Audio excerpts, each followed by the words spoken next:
I've only got 5 minutes, okay? So shh. Have written a couple of jokes. So, yeah, my name is Phil. I'm from a small little town just on the border of Windsor. I am 42, so approaching my midlife crisis. A little bit of evidence about that, and you can probably see me wearing it. So,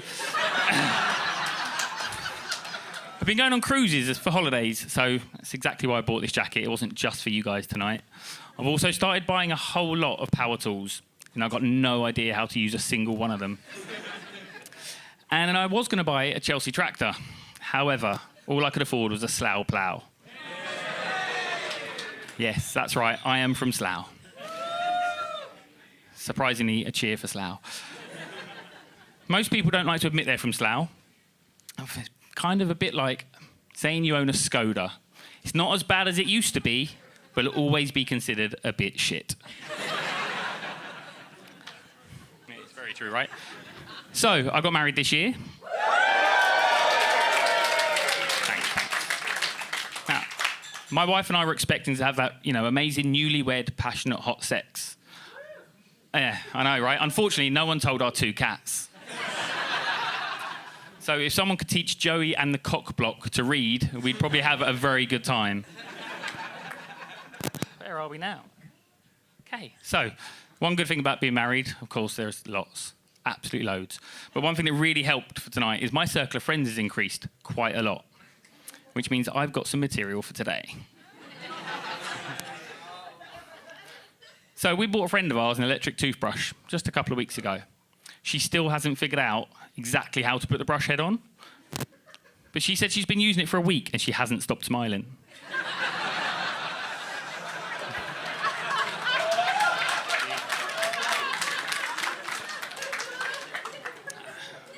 So, my wife and I were going to go to a cat cafe. She's like, look, cat cafe. Can we go? Like £18 an hour each. So I said, no, for that price, definitely not happening. What we can do is stay at home, eat cake, drink tea, and stroke her... Stroke her cats. You lot are disgraceful.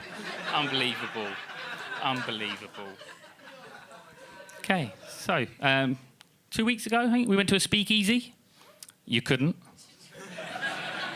Far too loud. Where should we go next? Where should we take you on this fun journey? Let's not look at our hand where we've got any notes written down. Maybe we'll have one more look. So, the speakeasy got me into thinking about, other strange things you might talk about. So we've all heard about first world problems, right? You got your battery just dipped below 80% and you have to panic. Yeah, there's a couple of people, right? And we all know about the third world. We're not going there. There's no jokes about the third world, okay? None whatsoever. However, my question is this. Where in the world is the second world? Yeah. Answers on a postcard, please. Maybe it's Middle-earth? Okay, anyway, enough about the random things that go on in my head. Little story, back to me. So I used to work for a bookies. A few gamblers in the room, not a surprise. And probably, take you back, it's quite a few years ago. I was in an event. I got sent to go to this event at a racetrack, okay? And I walked in the room full of page 3 models. I was like, okay. So I was a confident, charming, handsome, obviously. I wasn't wearing this jacket, but confident 20-something-year-old. And I thought, you know what? My luck is definitely in. I was not disappointed, let me tell you. Dizzy Tart won the 330. Made me 100 quid. Okay, there's no red light. So, my luck, though, hasn't always been that good, okay? When I was growing up, thanks, Connor.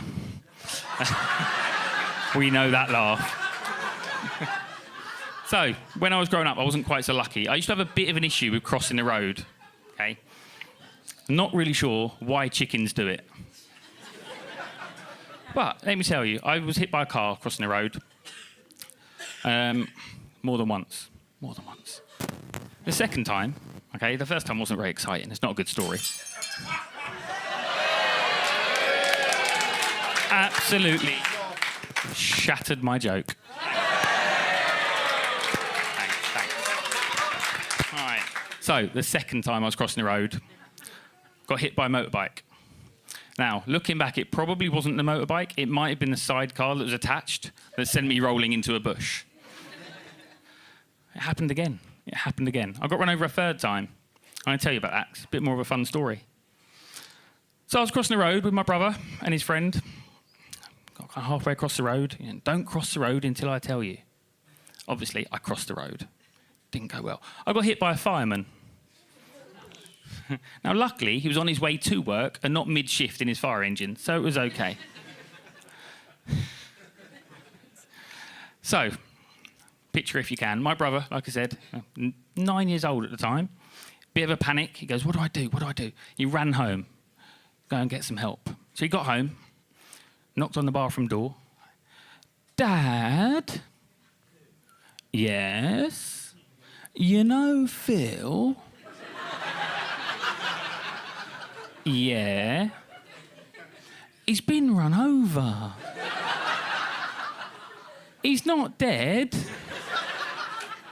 At which point, my dad ran down the road in his underwear. So, the story doesn't end there. Doesn't end there. I broke my leg that day. I had to go to hospital, and I had my leg in traction. So, you might picture it. Me lying down, leg up in the air, weights at the end of the bed, trying to keep my leg in place. So that lovely, caring brother of mine, who I guess if I was to describe him, you'd probably say he's the kind of person that would stick his head in the oven if someone said he should. So you get a picture. That hasn't changed over the years. He's still exactly the same. But he came, sat at the end of the bed, you know, the caring, loving brother. He lifted the weights. He let go of the weights and sent me down the bed at the same speed as the car that hit me just 2 weeks ago. Now, that was quite eventful. And I'm going to literally wrap up with this last thing to think about, which was, since then, I did learn my lesson. So there was a bit of a problem, and you might spot this. I now have a left foot that points out like some kind of broken compass when I walk. I think we know how that happened. But also, I can't cross the road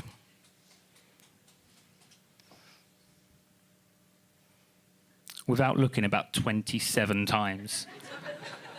And that, ladies and gentlemen, is all I've got. So thank you very much. You've been amazing.